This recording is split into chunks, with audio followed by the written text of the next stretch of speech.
Good morning and welcome. My name is Chris Sheets from Kissin' Country 103.9, Afternoon Drive host and program director. It's my absolute honor and pleasure to be your master of ceremonies this morning.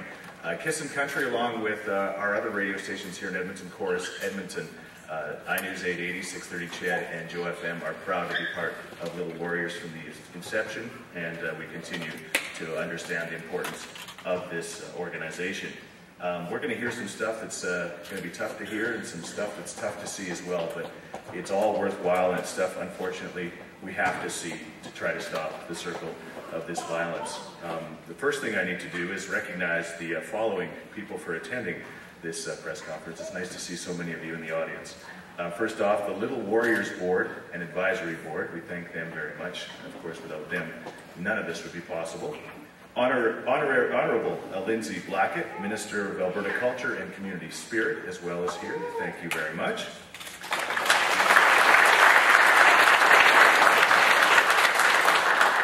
Doug Alinsky, MLA Edmonton. Thank you, Doug.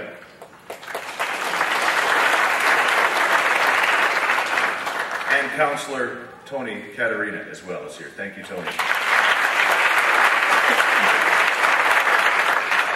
Little Warriors is a national organization dedicated to the prevention of child sexual abuse. As a father of two, I understand the importance, of course, of protecting our children and their innocence. It's hard to believe Little Warriors is only 2 years old, considering all the great things that they've done.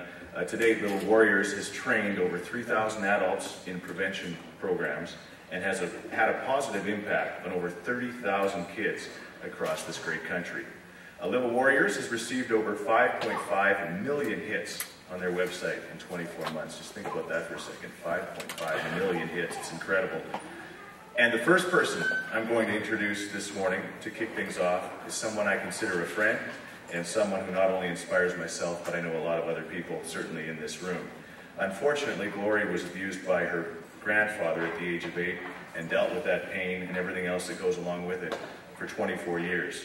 Then she realized she had to do something for the other children and their pain. She's not only a survivor, she is a thriver, and she's become a business owner, a great mom, a wife, and a philanthropist.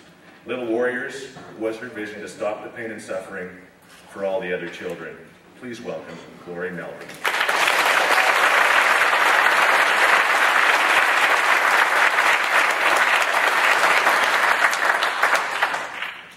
Some of the headlines that made news this year.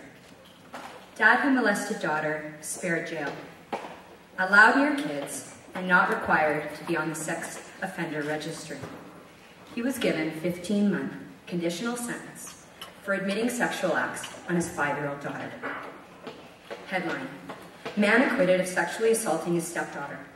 With his former stepdaughter weeping in her mother's arms, an accused offender left a Calgary courtroom a free man. Headline, now a middle-aged woman, she was ostracized by her family for disclosing that she had been sexually abused. She was blamed for that abuse and sent from her father's home and ended up working on and living on the streets. Headline, Graham James pardoned. Headline, Carla Homolka up for pardon in a couple of months. Headline, Alberta teacher pleads guilty to sexual assault. He is charged with 10 counts of sexually assaulting 2 12-year-old girls. He received a conditional discharge with 1-year probation. He was deemed not likely to reoffend, low risk, and not ordered to be on the sex registry. Headline, dozens charged in Canada-wide child sexual abuse sweep. Police agencies across Canada laid over 100 criminal charges in massive investigation in child pornography. Headline, Windsor, Ontario. She gave him life. He was the only parent that he ever knew. In the way she snapped photos of him, sleeping and playing happily, she was like an adoring mother. But she also committed unspeakable acts to his little body, turning him into a human sex toy, in her pornographic broadcasts. I often wonder why sexual abuse, there's not the outrage that there is for other things. I'm not sure how many of you have read the story that took place in Ontario about a dog that was a black lab that was being abused, and 200 protesters stormed the courtroom. Has anybody ever heard of that happening? When we hear a kid is raped or molested by someone? Pretty crazy. In my job as the chair of Little Warriors, I hear these stories every single day. It has been the hardest part of my job and the staff's job at Little Warriors, but also the most inspiring. Because the courage that it takes for these survivors to come out and to speak about what's happened to them is really the definition of courage. I have to say that the media has done an unbelievable job covering the stories. But the media can't do it alone. They need all of you, they need all of the people that are watching to stand up and start talking about child sexual abuse, whether it's happening in your family or to somebody else's family, that we're reporting it. The media is doing the best job that they can to report these stories, which are often complicated by media bans, things like that.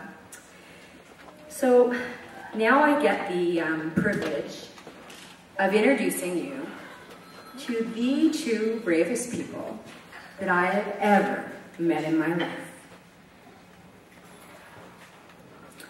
Starting with my very dear friend, Chris Erickson.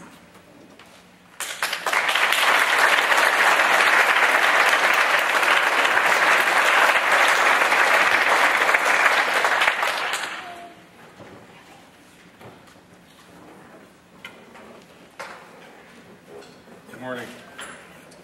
My name is Chris.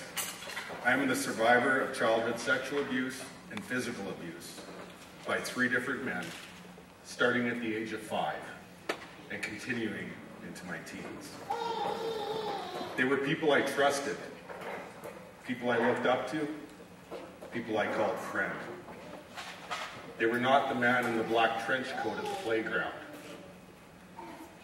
They were babysitters and a school teacher. They took my childhood, my joy, my happiness, and my innocence from me. I lost all trust in people. I lost myself. They left me with guilt, shame, fear, anger, rage, self-blame, self-hatred, and the feeling I deserved it. They threatened to hurt me if I told. I feared for my life. I was forced to do things that no one should have to do as an adult, let alone a 10-year-old boy. I saw no way out. 10 years ago, I started to have panic and anxiety attacks. They affected my jobs, my marriage, my entire life. I slipped into a deep depression. I became suicidal. I started therapy. On January 25th, 2010, I came as close to bottom as I ever want to see. I brushed my teeth and shaved in the dark. I could not look in the mirror anymore. I hated what was looking back at me. I could not go on. That was 4 months ago. I have since spent 30 days as an inpatient in a trauma recovery program in the United States. For the first time in my life, I feel hope. After just existing in the last 37 years, I stand here today telling my story so that I may heal. I tell you my story so that a little girl or a little boy may find the courage to speak up. I tell you my story to show the power of abuse so that you will stand and fight with me. My name is Chris. I am a survivor, and I choose to live. Thank you.